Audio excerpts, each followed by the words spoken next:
Bonjour, vous allez bien, j'espère. Aujourd'hui, nous allons faire une vidéo sur quelques concepts d'assurance, à savoir la notion d'assurance dans un premier temps. Dans un second temps, nous allons parler du risque, puis nous allons parler de la prime, ensuite du sinistre. Et après, nous allons vous dire, en cas de problème, où est-ce que vous devez vous tourner lorsque vous avez un problème qui a trait à l'assurance. Et nous allons répondre à une question posée. Déjà, c'est quoi l'assurance?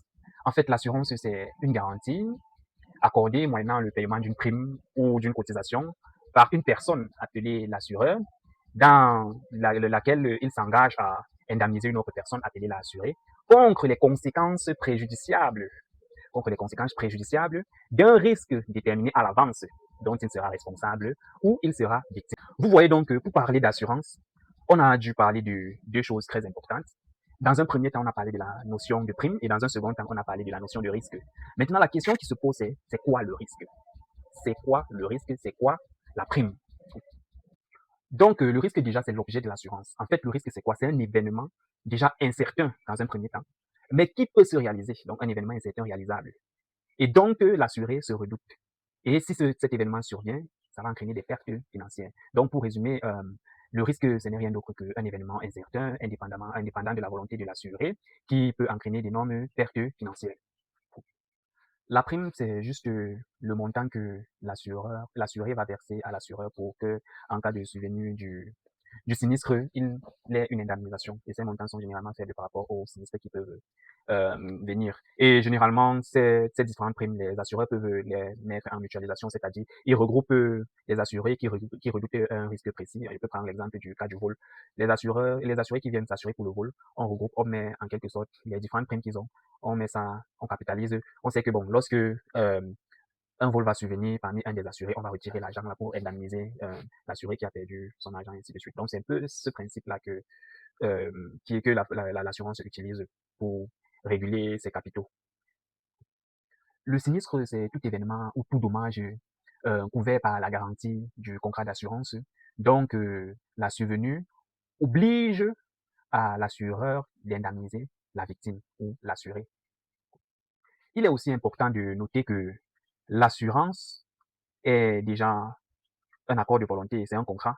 Mais la particularité du contrat d'assurance, c'est qu'il doit être matérialisé. Et sa matérialisation, c'est-à-dire le document qui illustre le contrat d'assurance, on l'appelle la police d'assurance.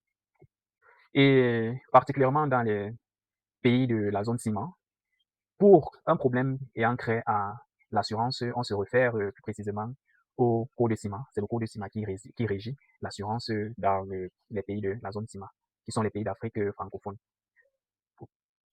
Maintenant, beaucoup d'interrogations se posent souvent. Bon, comment les assureurs vont faire pour pouvoir indemniser les victimes? Est-ce que si je paye la prime quand je vais avoir un sinistre qui est un peu cher, on va payer comment? Et tout ce qui va avec. Je vais répondre à cette question. Certes, on va faire une prochaine vidéo pour comment fonctionnent les compagnies d'assurance, mais je vais un peu répondre à cette question posée. Déjà, ce que vous devez se connaître, c'est que les compagnies d'assurance fonctionnent avec la théorie des grands nombres. Vous avez vu, le risque, c'est quelque chose qui peut arriver, mais à une très faible probabilité d'apparition. Très faible.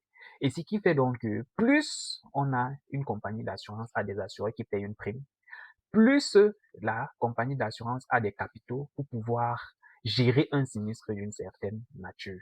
Ça, c'est d'abord dans un premier temps ce qu'on doit connaître. Maintenant, dans un second temps, il faudrait savoir donc que les capitaux qu'on épargne dans les compagnies d'assurance avant la survenue d'un sinistre, les compagnies d'assurance les font tourner. Elles font des placements, elles ont des actifs un peu de partout, de part et d'autre. Elles permettent même de réguler l'économie générale. Elles accordent les prêts même à l'État, ainsi de suite, et tout ce qui va avec. Donc, ça veut dire les capitaux qu'elles emmagasinent, elles ne les fixent pas. Elles essayent de faire tourner le capital.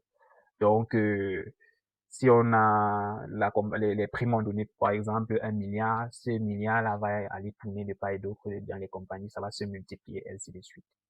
Donc, ces sommes ne font que produire de l'argent au fur et à mesure. Et maintenant, quand le sinistre arrive, l'assuré répare selon les clauses du contrat d'assurance.